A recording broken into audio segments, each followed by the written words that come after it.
Yon, okay. Magandang gabi po ng Saturday, June 26th. Ito po ang inyong lingkod, Mentor Myron Santa Ana, your corporate entrepreneur and soft skills guru na nagbabalik na naman sa isa na namang napaka-wisdom-filled, napaka-productive na gabi. At syempre, ito po, nagbabalik po tayo sa episode 5 ng first season ng ating newest weekly online talk show na pinamagatang #Myron Kaming Advice, kung saan fini-feature po natin ang different relevant topics ngayong new normal katulad ng business or entrepreneurship, education, ano pa ba, leadership and management, syempre yung ating mga areas of expertise like communication, customer service, customer experience, train the trainer, etc. Okay? Teka, bakit may tingnan lang natin yung mga nagko-comment, okay? So, let me just double check, no, to ensure that yan, okay naman tayo. So far so good. Kala ko di ako naririnig eh. Muli, kayo po ay nanonood at nakikinig sa #Myron Kaming Advice, your weekly online talk show covering different topics that we find relevant and much needed ngayong new normal para ipagpatuloy natin ang ating journey towards success despite the ongoing economic and health crisis, itong pandemic na nagaganap. At ito po #Myron Kaming Advice ay hatid po sa ating lahat, powered by MSS Business Solutions, the leader in soft skills entertainment, and syempre ng trainer, speakers, and consultants bureau arm of MSS Business Solutions, si Thought Leaders Philippines, at si Miracle Maya's Quality Homemade Gourmet Tuyo Flakes. And shout out na rin sa aking minamahal na organization, sa Philippine Advocates for Consultants and Trainers Incorporated, or PAC, kung saan ako po ang founder and sitting chairman of the board. Okay, so excited na po ako, and hopefully you guys are excited as I am na matuto sa iba't ibang segments or portions ng ating show. At syempre, yung pinaka-hinihintay, looking forward to tayong lahat, yung second part ng ating program kung saan meron tayong guest na some of the most renowned go-to people in different relevant topics or areas of expertise. Sobrang interesting nito, kaya okay So make sure na you guys are watching this sa ating Facebook page, sa facebook.com/The Corporate Entertrainer. Tayo din po ay napapanood sa facebook.com/MSS Biz Solutions, yung Facebook page ng ating company. At tayo rin po ay streaming live simultaneously sa ating YouTube channel sa youtube.com/Mentor Myron Santa Ana. Okay, so paano? Simulan na natin ang ating pagbibigay, because ang inyong lingkod ay #Myron Akong Advice. Okay, so simulan muna natin syempre sa unang segment natin na pinangalanang yan, #Myron Akong Balita. Okay, ano ba ang aking balita para sa inyong lahat? Ito, pakita natin Yan. So, COVID-19 shots administered in Philippines to reach 10 million. That's the target by next week. Official po yan, ano? And if I may just share, ang ating, yung governing body or organization dito sa ating nagaganap na pandemya, the National Task Force Against COVID-19, itong Friday. So kahapon lang, as represented by its current Deputy Chief Implementer na si Mr. Vince Dizon. So ang sabi po nila na as of June 20th, so 6 days ago, so meron na po tayong 8.4 million COVID-19 shots administered. So that's really some good progress right there. And ito po, nire-represent po nito sa 8.4 million shots na ito, yung parehong dosage, if I'm not mistaken. Tapos doon naman sa fully vaccinated, itong 8.4 million shots na to, represented nito mostly yung mga nakakaisang dosage pa lang. Pero doon naman sa mga fully vaccinated, yung dalawang dosages ay 2.24 million Filipinos na po. Or that's 2.04% of our total population. Ngayon, di ba, sabi nga ni Pangulong Rodrigo Duterte, ang target sana, ma-experience na natin ang herd immunity, lalong-lalo na sa National Capital Region, sa metropolitan areas at mga mangilang-ilang probinsya outside of Metro Manila, ma-experience natin itong herd immunity by November 27th this year. So para ma-reach ang target na yon, ayon sa Chief Implementer that Mr. Vince Dizon works with or works for, si Mr. Carlito Galvez Jr., also known as the country's vaccine czar, kailangan ma-hit natin daw yung 500,000 vaccinations per day, or that's 3 million vaccinations or shots per week. Yan yung target po para ma-achieve natin itong goal na herd immunity by November 27th this year. Okay? So, talaga talaga ako personally, ini-encourage ko ang ating mga kababayan na magpa-vaccinate, no? To get that shot. Kasi, alam mo naman, talagang ito yung ating magiging proteksyon.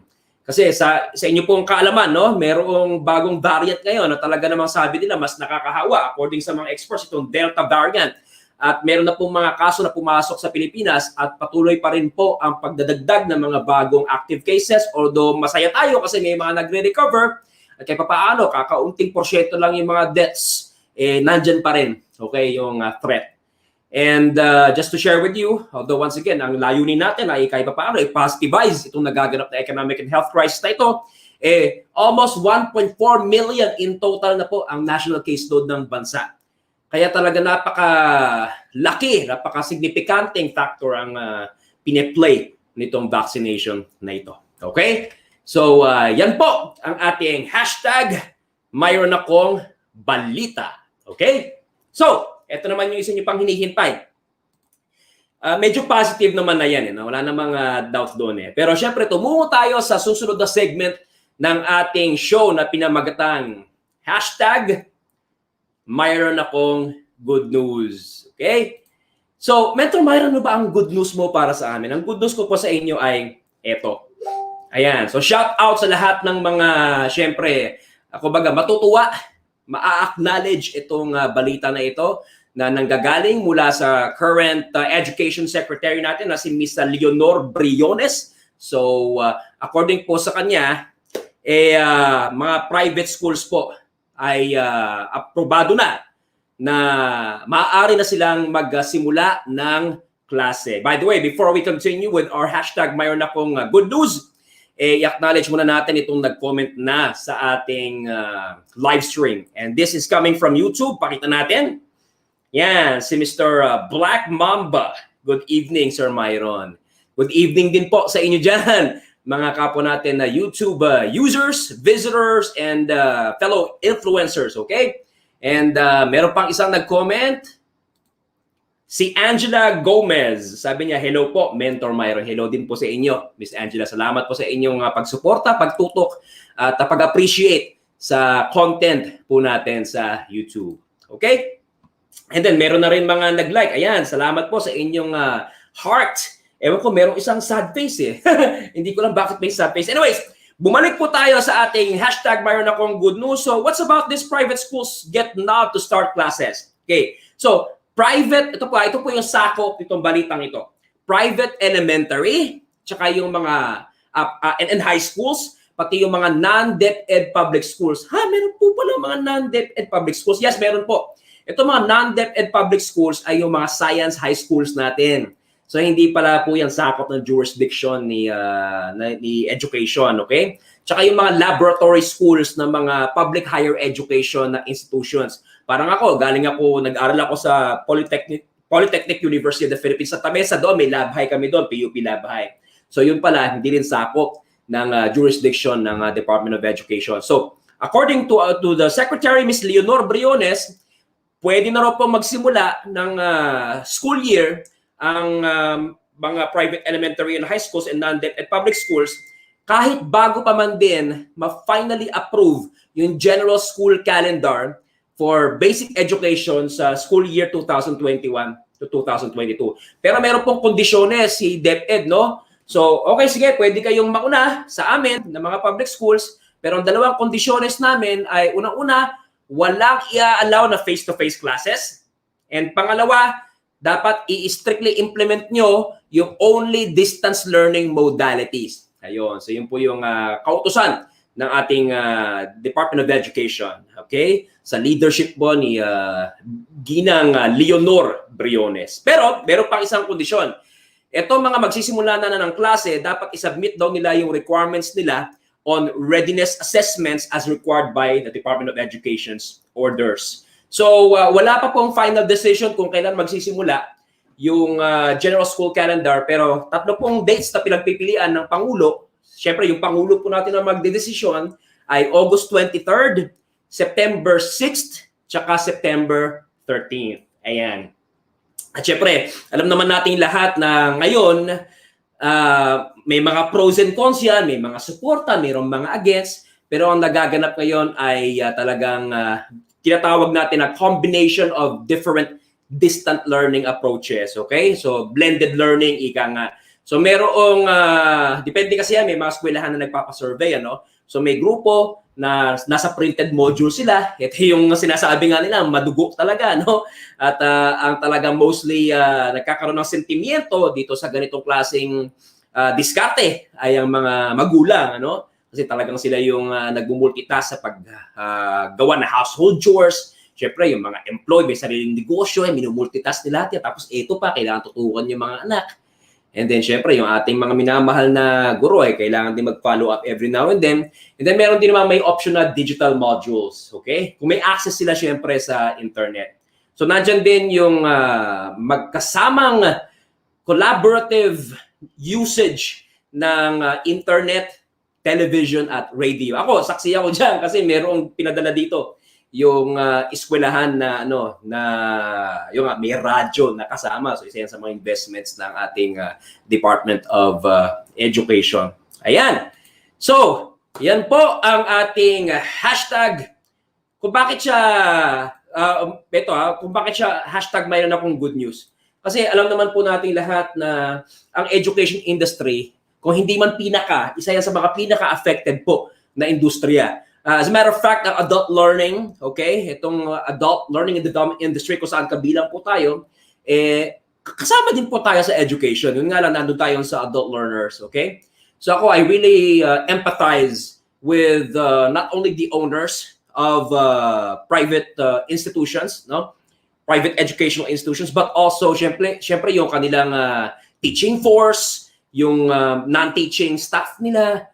Kasi totoo po yan guys, ako hindi ko na po i-disclose no yung eskwelahan na pinapasukan ng aking mga anak. Yung isa sa kanilang branches, okay, talagang pinasara na nila. Kasi mahina yung pasok ng pera eh. And because of that, talagang nagbawas sila ng mga empleyado para lang kahit paano to keep the business afloat. So nakakaawa po ang mga private educational institutions. Kaya maganda talagang balita to. Consider ito na hashtag mayroon akong good news.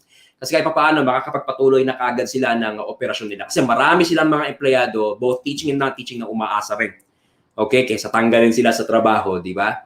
Tsaka syempre, alam naman natin yung katotohanan na hindi naman lahat ng ating mga mag-aaral, ano man ang estado mo sa buhay, ma-accommodate ng public schools. Kaya malaki din po yung ambag no, ng ating ng private sector dito sa nagaganap na new normal situation natin. Okay?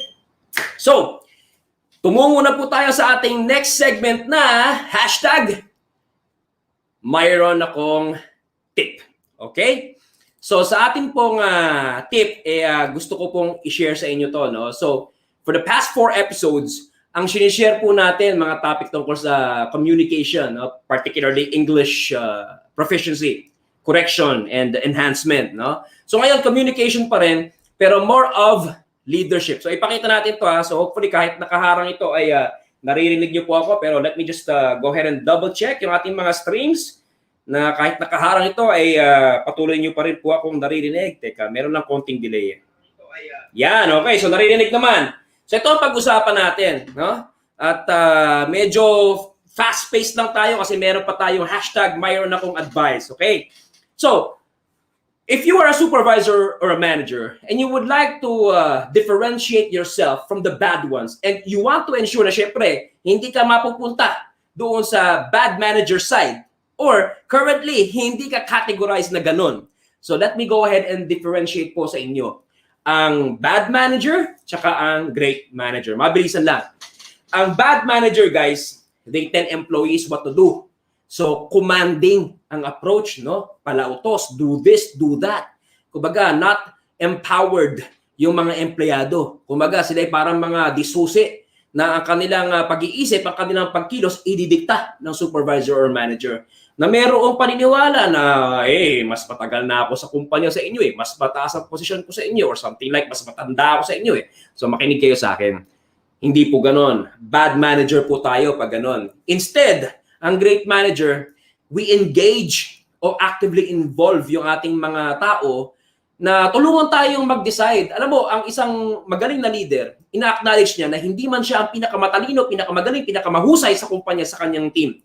Okay? Pero ina-acknowledge niya na may mga taong mas magaling, mas matalino, mas mahusay sa kanya. At ika-capitalize niya, okay, yung strengths ng kanyang mga tao para tulungan siya sa problem solving and decision making. Yan po ang isang great manager. Pangalawa, ang isang bad manager po, okay, he or she trusts that people might make mistakes and require micromanaging. O teka, bakit mo hinire ang mga tao mo o pinahire mo sa recruitment kung hindi mo rin pala pagkakatiwalaan?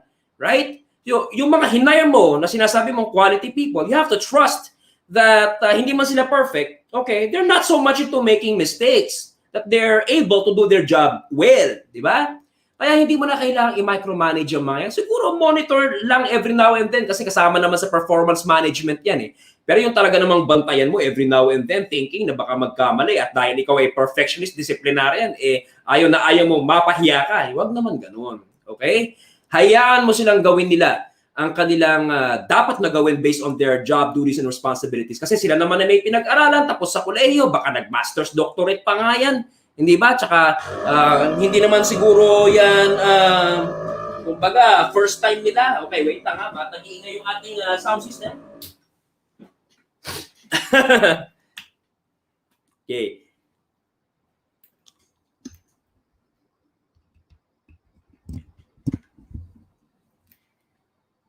Okay, lilipat lang tayo ha. Yan, okay. Lilipat lang tayo guys. Okay, mabilis lang ito. Okay. Ayan, okay. So, mic check. Double check natin yung ating stream, ha? Ayan, ayos. Okay. I have to switch from my speaker to my microphone, no? Both sa input and output kasi biglang nagsimulang mag-ingay. I don't know why. Okay, so going back. So, yun na nga. So, if you want to be a great manager, you trust that people will produce great work and are okay by themselves. They should be okay by themselves. Kasi kung ikaw ay nagpapasok ng mga empleyado na hindi naman pala competent and competitive, abay, ang kasalanan nasa iyo. Di ba? Mostly, ikaw ang final, may final say, hindi ba?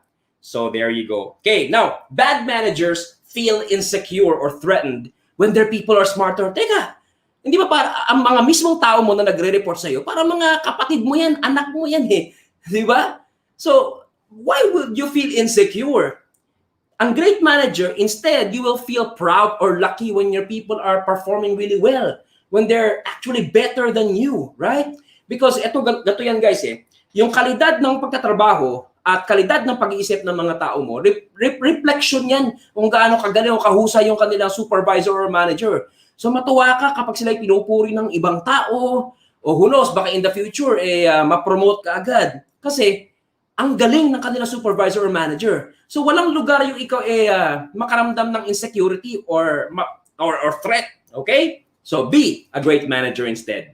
Next, ang bad manager, they make work hellish para sa kanilang mga tao. Na dumadating sa punto na yung mga tao nila kulang na lang, wag na magtrabaho. Kaya naman parang hinihila lang ang kanilang mga paa. Di ba? Para lang mapilitang pumunta sa trabaho. Ayaw ko makatrabaho ng ganung boss. Ang great managers, they make work fun. Okay? Kasi ako naniniwala ako na there's no such thing as work-life balance. Right? But merong work-life integration or work-life coexistence. Simple lang. Why force work-life balance when you can make work a fun part of life itself? Or why force work-life balance when you can just bring life and the fun or happiness of it to your work? At doon magaling ang isang great manager. Okay? Next, ang bad manager, guys, they treat each person as numbers. Ang tingin mo sa mga tao mo, numero lang, robot, right? na kapag hindi na may meet or na-exit ang standard mo, always failing, always underperforming or not performing at all. Wala man lang kaproseso, walang konsiderasyon, tanggalin na yan, harap ng iba. Total, yan naman ang trabaho ni recruitment. Abay, wag ganon. Ang great manager, we treat each person as human beings. Human beings na kagaya mo, nasasaktan physically and emotionally, and even socially and mentally. Okay? Ang bad manager, second to the last, guys, they leave their subordinates great ideas in the pipeline. Alam mo yung mga tipong may pagka, for lack of a better word, plastic o hipokrito na, boss, meron akong magandang idea. Sige, akin na. Pakita mo sa akin. Sige. O kaso, ang problema, hindi ako ang final approver, ha? But don't worry, iakit ko to sa manager, sa boss natin sa taas. Pero, wala na. Hanggang acknowledgement lang yun. Yung magandang ideya mo, naipit na sa pipeline yun. Hindi naman talaga iniangat. Worse. Di ba? So, ang magaling or great na manager, so, i-acknowledge mo, purihin mo yung empleyado sa contribution niya, pero hindi yung nagtatapos doon. You will really follow through and help in selling their people's great ideas to whoever the decision makers, the big wigs up there. Okay? And last but not least, bad managers represent the company. Di ba? Ano sila pro-company. Okay lang yun, ha? Pero masyadong pro-company, pro-policy, pro-process to a fault. Di ba? Ang magaling na manager, guys, binabalanse nila yung pagiging pro-company and pro-employee at the same time. Namamagitan sila. They're not taking sides. Okay? Hindi sila partial. Impartial sila. So they represent both the company and the employees. So sa ating mga manonood na supervisor and manager, you want to be a great manager? So ipakita, gawin, sabihin mo. Okay? Give some proof that you are under or doing lahat ng mga nabanggit natin under great managers, not under the left side. Okay? So mga kaibigan, yan po ang ating hashtag. Mayroon akong tip regarding leadership and management. Okay? So guys, napaka-excited na ako na ipakilala ang ating guest resource person for tonight. At actually, nasa backstage na siya, no? So this is to acknowledge, sir, na nakikita na kita and I will bring you in a bit. Okay? Pero meron pa tayong 5 minutes before that portion and we will go to our commercial as well before introducing him. So tumungo muna tayo sa ating last segment before the second part. Ang hashtag, Myron akong advice. Okay, Mentor Myron, ano ba ang advice mo sa amin sa araw na ito, sa Sabado na gabi na ito? Ang aking pong advice, ito. Yan. So may kinalaman pa rin sa leadership and management.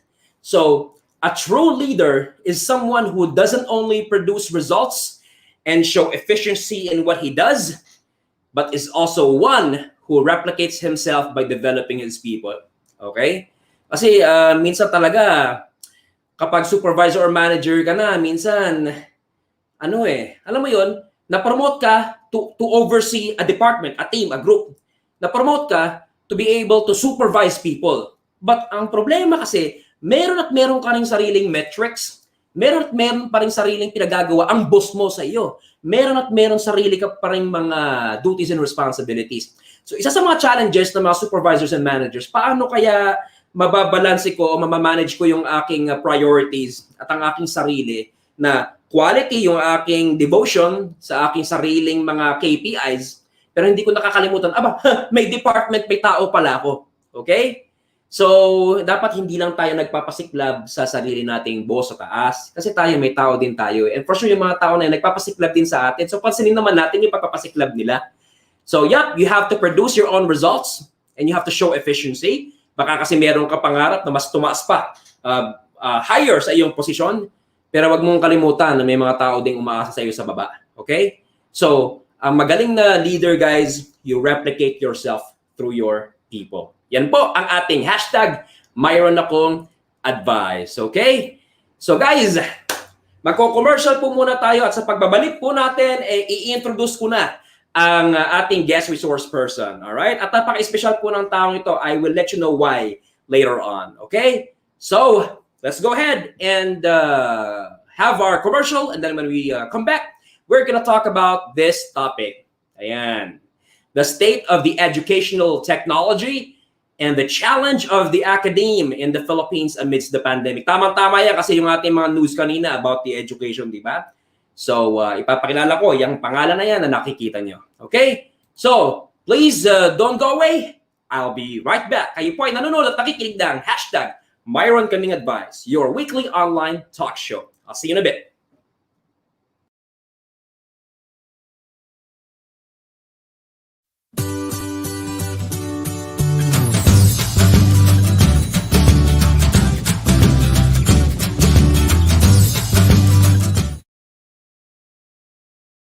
Are you looking for a software that will monitor the working hours and output of your employees, whether working from home, working remotely, or in the office?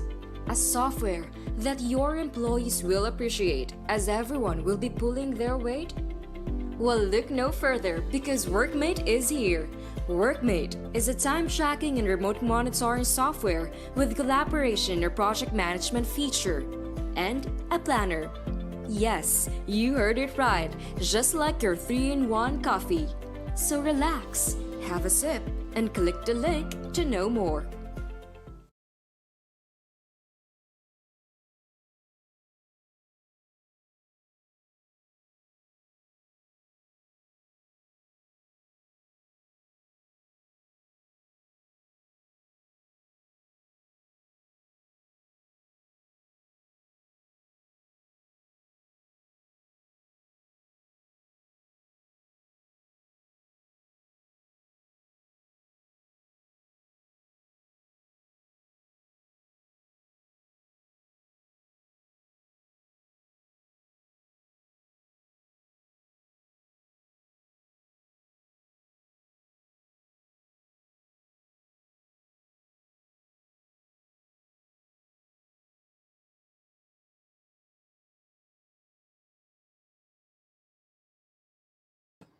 All right, welcome back po sa ating hashtag Myron Kaming Advice, your weekly online talk show about every topic relevant sa ating new normal. Okay, so kayo po ay nanonood at nakikinig kay Mentor Myron Satana, your corporate entertainer. Okay, so without further ado, dito na tayo sa second part. And sabi ko kanina, I'm very excited to introduce our guest resource person kasi napaka-espesyal nung itong taong ito. Hindi lang dahil sa siya ay been there and done that, somebody you will definitely look up to. Siya rin po ay bahagi din ng ating pong existence sa planetang ito. Kasi bago natin i-introduce yung mga accomplishments ng ating guest resource person, I'm proud to share na siya po ay aking kaklase ng high school at barkada. Ayan na. So ganyan po ka-special itong taong ito. Okay, so sino po ba ang ating guest resource person who will, syempre, be our resource dito sa topic na ito? Yan. Ang ating guest resource person po ay ang current head ng Systems and Digital Innovation Department ni Phoenix Publishing House. Sounds familiar? Of course, ito po yung sikat na kumpanya na publisher ng mga libro na nakalakihan natin from preschool to college, okay? And prior to that, siya po ay talaga namang experiensyado, kaya siya po yung napili ko bilang resource person natin sa Academe world, no? Past English, Research and Journalism teacher po siya ng St. Paul College sa Pasig, okay? Yung sister school na doon, okay? At siya rin po ay isang Certified Data Storyteller and Microsoft Certified Educator. And of course, I will just let him tell more about himself. And of course, pag-uusapan namin, makakakwentawanan namin kung maaari yung ating topic. So without further ado, it is my honor, pleasure, and privilege to introduce our guest resource person, Mr. Timothy Joseph, aka TJ Decano. Hey, hello, hey, evening everyone. I will not call you bro kasi guest kita, special ka. Yes. So, TJ, kumusta naman ang inyong araw? Good evening sa lahat. Good evening pala. Good evening, Sir TJ. Kumusta naman ang inyong araw, ang buhay head ng Systems and Data Unit, and of course, kumusta ang takbo ng buhay ngayong ating new normal? Grabe yung experience din sa takbo ng new normal, no. Although again, yung binalita mo kanina, yung shinare mong good news, dahil magtutuloy pa rin yung no face-to-face classes for this school year, the challenge for us now, especially for us kaming mga partners sa mga schools na nagpo-provide ng EdTech programs, is to continuously provide them with the program that they will need to make sure nagagana pa rin to sa online distance learning or kung ano man yung modality ng learning na pipiliin ng mga schools. because online distance learning is just one of them. That's And correct. grabe yung ano ngayon, stress, if I may say, because hindi lang isang school yung maapektuhan or isang set of students. It's gonna be more schools because we're serving as several partner clients in the entire country. That's correct, Sir TJ. Sir TJ, ako personally curious ako sa iyong role, no, as head of the Systems and Data Unit ng Digital Innovation Department ni Phoenix Publishing House. So, ano ba yung role natin, yung ganap ng department na ito on behalf of Phoenix Publishing? Okay. I am part of the Digital Innovation Department. So we take care of the EdTech program that we offer to our client schools. And for systems and data, pero mas gusto ko yung pagkakasabi mo, data. Ayan. For systems and data, what Para social, Sir TJ, oh. I do personally is I deal with a lot of school usage information because our training, kasi systems and data is just one of the units. There's another unit for training which really makes use of the data from school so that we can customize the training for them. And that's one part. And then for systems, I work together with our IT department in Phoenix Publishing House to further develop the systems that we provide to our client schools so that the system that we provide is actually addressing the needs that they want. And these all come from the data that we collect from schools. There you go. So, ang inyo bang grupo, Sir TJ, nagke-cater both sa public? So, yung consider yung client nyo both public and private? Or just we only have private? We only have private institutions. Private. Majority of them are Catholic institutions in the entire country.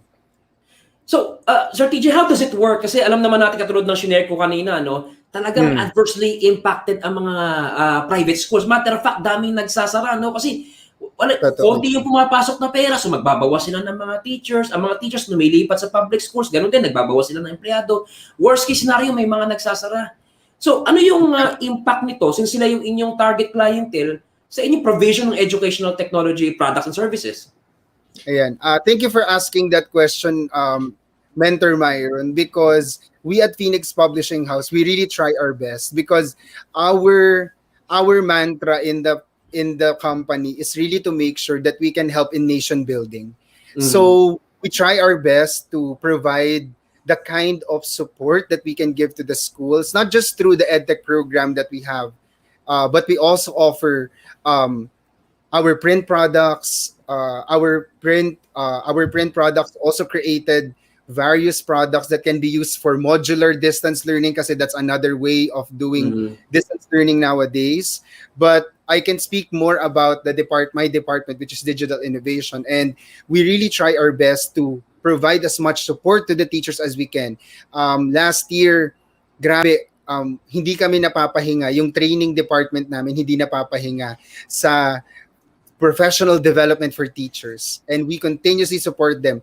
Actually, same time last year, punong-puno na kami ng trainings ngayong panahon na to as in wala nang hingahan para lang makapag-provide ng support to the teachers. And that's year in and year out, day in and day out. Our support staff, the integration facilitators that we have, inorient na rin namin sila na kailangan tulungan din nila yung teachers because the teachers are also challenged for the past school year. So we try our best at Phoenix Publishing House to offer what can be given to the schools para naman to continue mag-thrive yung institution because tama yung sinasabi mo na meron talagang mga schools na nagsara or nag-lay off ng mga teachers kasi or nagbawas ng sweldo ng mga teachers kasi nga nahirapan talaga sila this school year. So yun dahil sa Phoenix Publishing, since majority of our clients are private institutions, we really try our best to provide as much support as we can para maging rahata sila at matupad yung mga requirements ng DepEd for online. That's really good work that you've been doing, Sir TJ. Pero Sir TJ, clarify ko lang, pag sinabi mo we provide professional education, so this is about teaching them or training them how to use the technology that comes with this distance learning, tama? Yes, that's correct. And you provide such technology. Yes, we provide the technology and then we provide the training as well. That's year-long training. So kahit ilang beses silang mag-request, ng training, binibigay namin yun sa mga teachers because we believe in our department, especially our director, Mr. Ruben Velarde Jr. He really believes in giving as much as we can to the teachers who are the frontliners also this pandemic. Yes. Sobrang ang puso ko nasa mga teachers din kasi I'm not sure if you tagal na nating magkaibigan Sir TJ, but I'm not sure if you noticed na ako ay education graduate, hindi lang ako nag-pursue. So I have yet all these years to take up the licensure examination for teachers. Pero syempre, ang puso ko nasa mga teachers. Oh, magle-lit na ako. Anyway, Sir TJ, no, sa mga hindi techie o hindi familiar sa mga jargons, so isa-isahin nga natin, Sir TJ. Number one, what do we mean by educational technology? So educational technology actually has been around since the early 90s, no? Any kind of technology that we use for education is educational technology. So at the beginning it was televisions, and then it became blogs, and then it became podcasts, until now the majority of educational technology focuses now on what we call learning management systems or LMS. Yan yung mga website na kung saan nag-aaral yung mga bata at naglalagay yung mga activities nila. So kung nag-open university kayo, ako naka-experience ako niyan, nag-online learning ako dun sa Philippine Normal University. We had that. So na-experience ko na siya in 2009. So educational technology has been really around pero for quite some time. And kaming mga how do I say it? Advocates of educational technology. Na-feel namin that this pandemic really pushed everyone to start embracing educational technology. Be creative and innovative, no? Tama. Yes. And then, Sir TJ, no? Apart from educational technology, could you also please define for them itong distance learning? What exactly does that mean? Ayan. So distance learning, again, hindi na rin siya bagong term, no? Pero naging maingay ngayon yung terms na yan, no? Because of the pandemic. So distance learning happens in several forms. So we have distance learning na online. So yun yung gamit yung mga websites, gamit yung mga learning management systems. And we also have modular distance learning. So yung dalawang yun yung mas common. Yung modular, yun yung meron kang piniprint na module, tapos kukunin sa school, pipick upin sa school yung printed modules, and then yung masasagutan ng mga bata, and then i-deliver din yun sa school para ma-checka ng mga teachers. Tapos meron din namang combined na mixed yung modular at saka online distance learning. Marami pang forms. Pwede rin gamitin yung radio, television. Yes, those are several learning approach, no? Distance learning, yeah. Pero para lang madibang ko ito ba yung fact or fallacy, Sir TJ, no? Yan ba mga technology na yan sa distance learning, sa edtech, lahat ba yan internet or Wi-Fi reliant? Or merong offline naman na nagwo-work? Yung mga, for online distance learning, because of the term online, no, that means we really need Wi-Fi or internet connectivity at some point. So that means pwede siyang, ang tinatawag namin sa kanya is online offline. Online offline, correct. There are times that you can have offline access, and then in order to sync your new content, you have to go online. So pwedeng ganun yung gawin natin. May mga ganung format. So I think I can say that for online distance learning, maybe 75 to 85% of it really relies heavily on internet connectivity. But the other forms of distance learning, like modular distance learning, yes, or using radio programs or TV, then they don't rely on internet as much. Yun, I see. Ngayon, ito yung magandang question, Sir TJ, eh. Kasi merong mga supporters, meron din namang mga detractors, di ba? Kasi lalong-lalo na yung mga talagang isa sa mga i-complain nila, kami nasa low income na family, di ba? Hindi nga kami kaya magpakabit ng internet namin kahit yung basic plan na pinakamababang subscription. Ano yung parang ito napapaisip ako eh. So sa ganong market, ano kaya yung solusyon na naisip para kahit paano makapag-avail sila nitong technology na ito, pero at the same time, syempre, safe sila sa threat ng ating pandemya? Ayan. Actually, last year I remember I joined a discussion, although I'm not part of the group who was discussing. I was just commenting on their live session.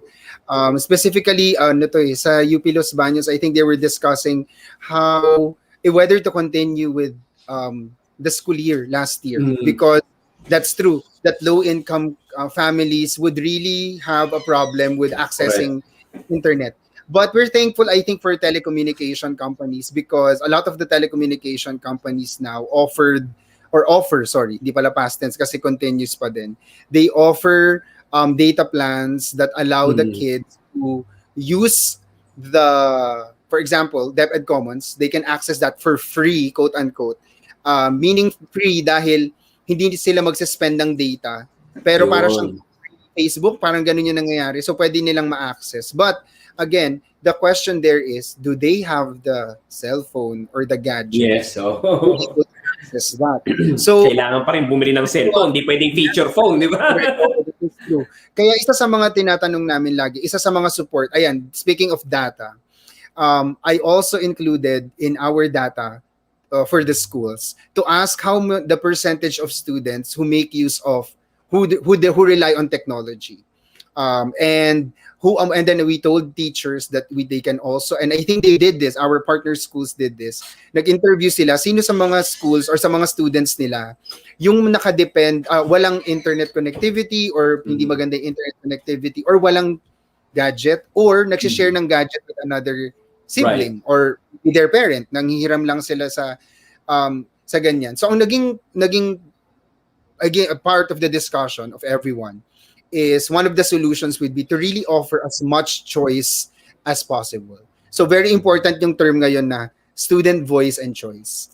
Student voice and choice. And choice, yeah. Because like what you said, what if yung teacher ang ni-require lang na project ay isang kind ng project like video making? What if you don't have the technology for video making? You don't have the gadget for it.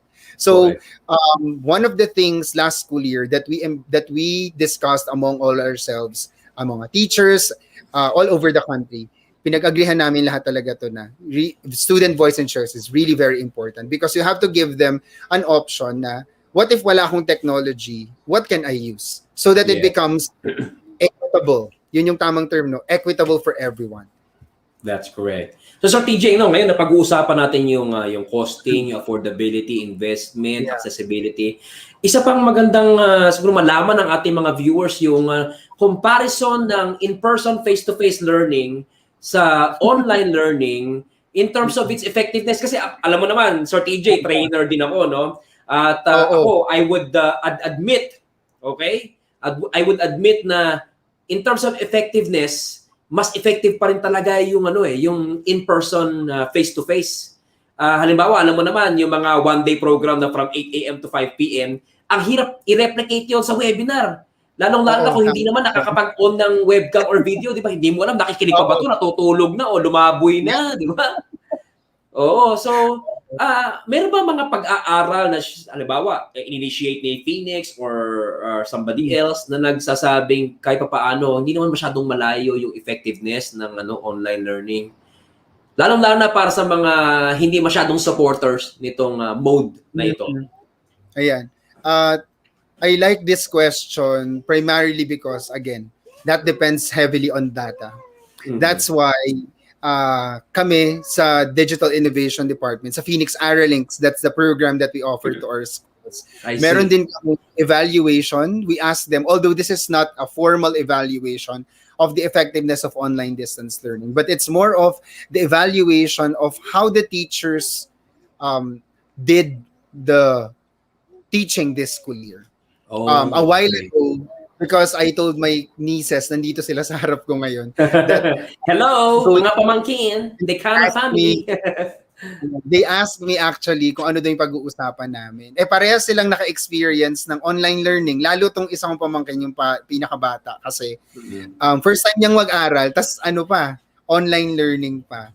So, tinanong ko sila, parang okay naman yata sa kanila. Pero at the same time, I think nabobore agad yung mga bata, no? Mabilis silang mabore Yes. kasi nga, Correct. wala kang ka-interact. And Yes. good that actually, meron din kaming naging program sa Aralinks na ginather namin yung some select students, in-interview namin sila. And it looks like ang kailangan yata ng mga bata is a time for them to interact with each other. Kasi mukhang yung effectiveness ng teaching, mahihirapan tayong i-measure yan, because primarily, hindi rin nagbago yung measurement of learning. No? The measurement of learning, at least for the provision of DepEd, last school year, hindi siya talaga nagbago. So medyo kailangan pa rin ng curricular change in order to really assess whether this is effective or not. So this is going to be, I think it has to be a longitudinal study. And it's different for basic education. It's different for colleges. Because college, especially like if you're doing medicine, if you're doing culinary arts, how are you going to assess that online? So that's going to be a bit of a challenge. So I think in terms of comparing face-to-face learning and online distance learning, ang isa sa pinaka naging challenging factor last school year is really how to assess student learning. And when we are able to define that fully, and hopefully this school year, kasi syempre natuto na tayo. Lahat tayo natuto na from last school year. Hopefully this coming school year, we will have a more defined way of assessing the effectiveness of learning in a different manner. So feeling ko dapat, kasi obviously isa sa mga concerns ng teachers, cheating. No, kasi syempre form of, ang dami naming maraming ino-offer na different forms of preventing, anong tawag doon, to make it cheat-free. Ang hirap ng term na cheat-free. Kasi, for example, sabi namin, okay, hindi po pwedeng mag-screenshot yung mga bata sa laptop. But, hey, if they have a cell phone, they can take a picture of and send it to their classmate and ask. Sneaky ang mga yan, di ba? Alam natin yan lahat. Naging estudyante tayong lahat. No? Correct. So, I think really, in fairness to all the teachers din kasi, I think what we really need to do, I think also what the Department of Education needs to do is to find a way to define how learning should be assessed now. Because that is more important. Because if we're going to make use of the old ways of measuring effectiveness of learning to something that's new, anong tawag dito? Para kang nagsukat ng volume pero ang ginamit mo ruler.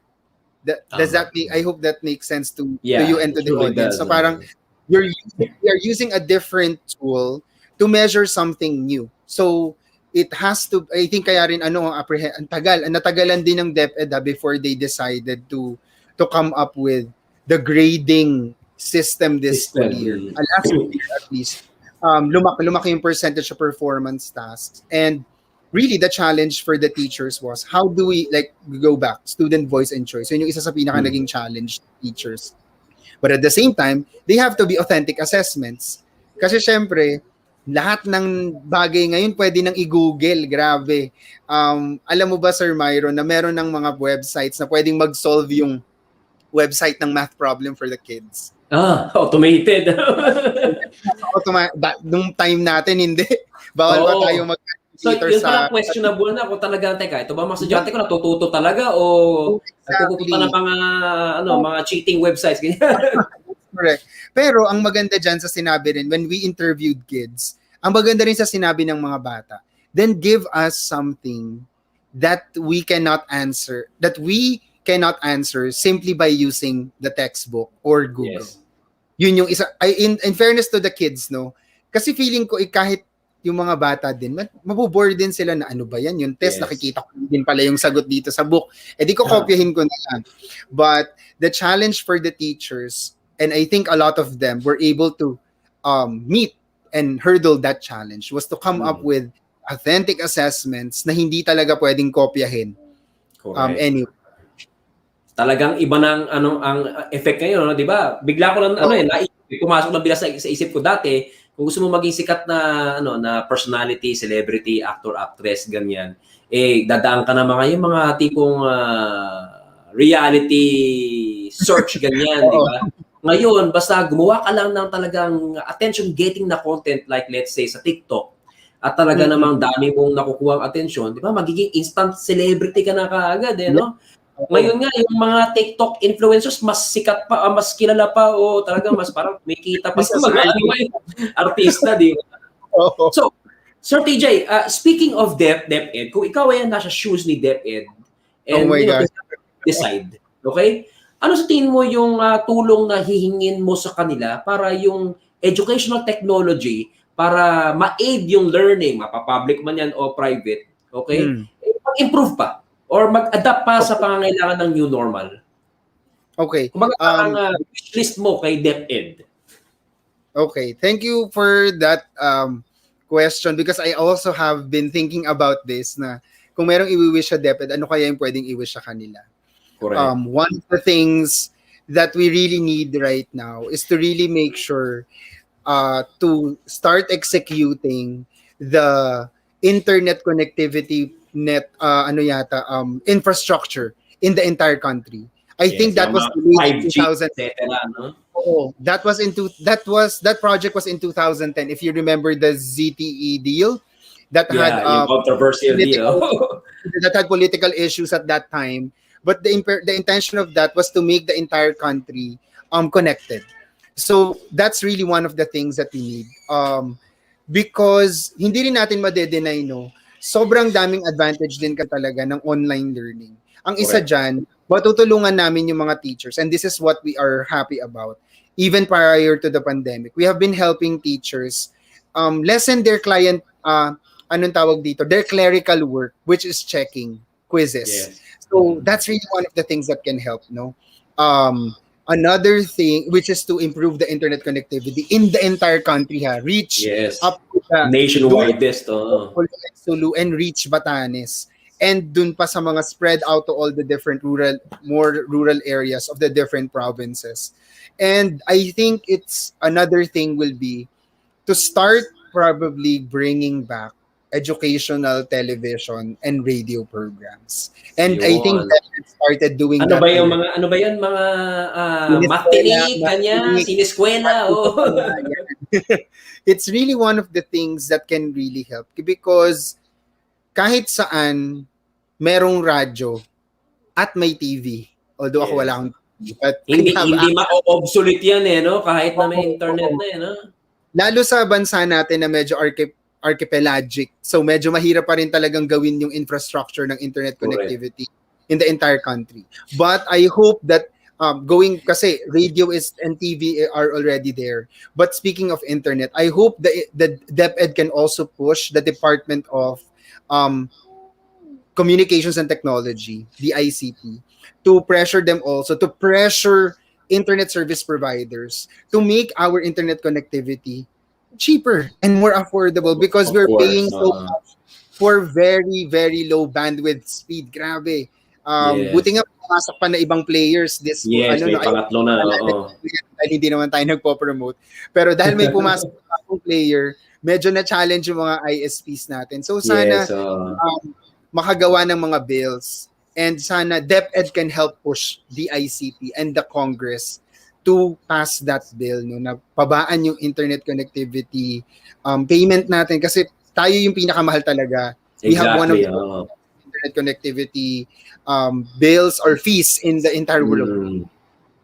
Grabe. Buti na talaga may pangatlong player na kasi talagang napilitang mag-improve ng service at magbaba din ng costing, di ba? That's correct. Oo. Okay. Nagugulat ako yung ngayon, yung internet ko biglang, iba na yung speed, mas mataas na. Mas mataas na no? Pero same pa rin yung binabayaran mo. Pero going back to my other wish, apart from DepEd pushing the ICT, we also have continuing developing radio and TV educational programs.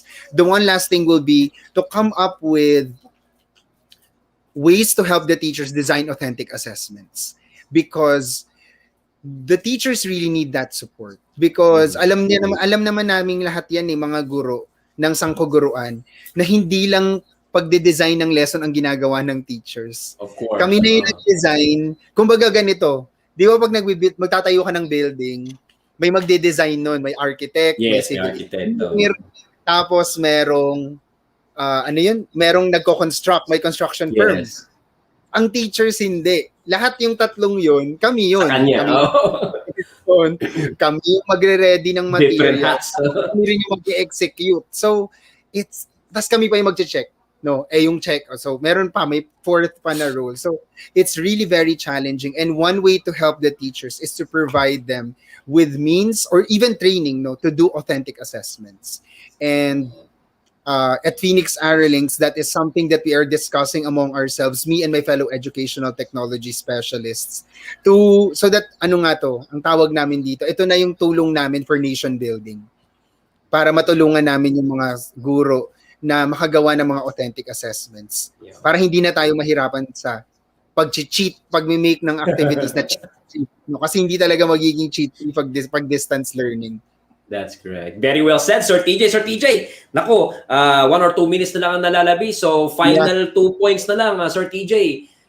Final words, lalong-lalo na sa hope natin, better state of education ngayong new normal. And then, secondly, if there's anything that you would like to promote on behalf of Phoenix Aralinks or Phoenix Publishing House, go ahead, Sir TJ.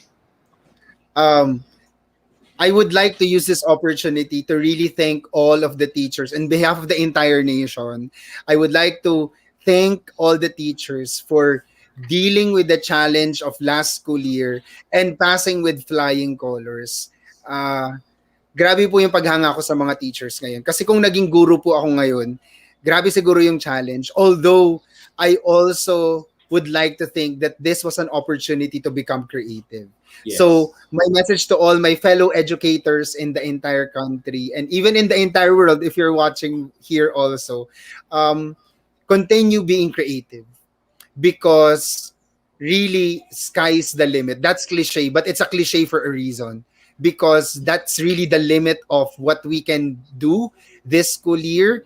Be creative and use this school year, this pandemic school years, dalawa na, no? These pandemic school years as a means for us to embrace new innovations and become more creative as educators. And hopefully, sa mga partner schools namin dyan sa Phoenix Aralinks, we hope that you continue helping us by giving us the time to train you teachers. Kukulitin po talaga namin yung mga teachers for professional development because hindi po kami mapapagod sa Phoenix Aralinks to continuously support our teachers. That's right. Yeah. Educated, equipped, and encouraged. Yes. And sa mga parents naman, message sa mga parents, thank you so much din sa inyo dahil naging patient din kayo sa mga teachers. And sana bawasan na rin natin yung pag-share ng mga pagkakamali sa modules, tas ipapublicize. Mga sentimiento. O parang that this is better addressed by talking to the teacher or to the school. Proper forum. Proper forum. So, because this is new to all of us. So, we have to be patient. We have to be forgiving. Adjustment period. We have to, kumbaga, we had birthing pangs last school year. And I think we will continue having birthing pangs until this school year. Yes. This coming. So, also, Mentor Myron, thank you so much for you're welcome. Opportunity to share this time with you and your audience. Yes, I'm happy to have you here, and I'm proud of you, of course, as a thank you. Yes, as a fellow professional and friend, of course, especially. Sir TJ, yun, meron ka bang gustong i-promote on behalf of Phoenix Aralinks specifically? Phoenix, to everyone, please follow Phoenix Aralinks in Facebook. So that you can find out of the kind of services that we offer to all of you. And please also follow Phoenix Publishing House in Facebook as well so that you know what kinds of support we give to the different teachers in the entire country. There you go. Muli guys, I'm proud to reintroduce syempre si Sir Timothy Joseph TJ Decano. Palakpakan natin si Sir TJ.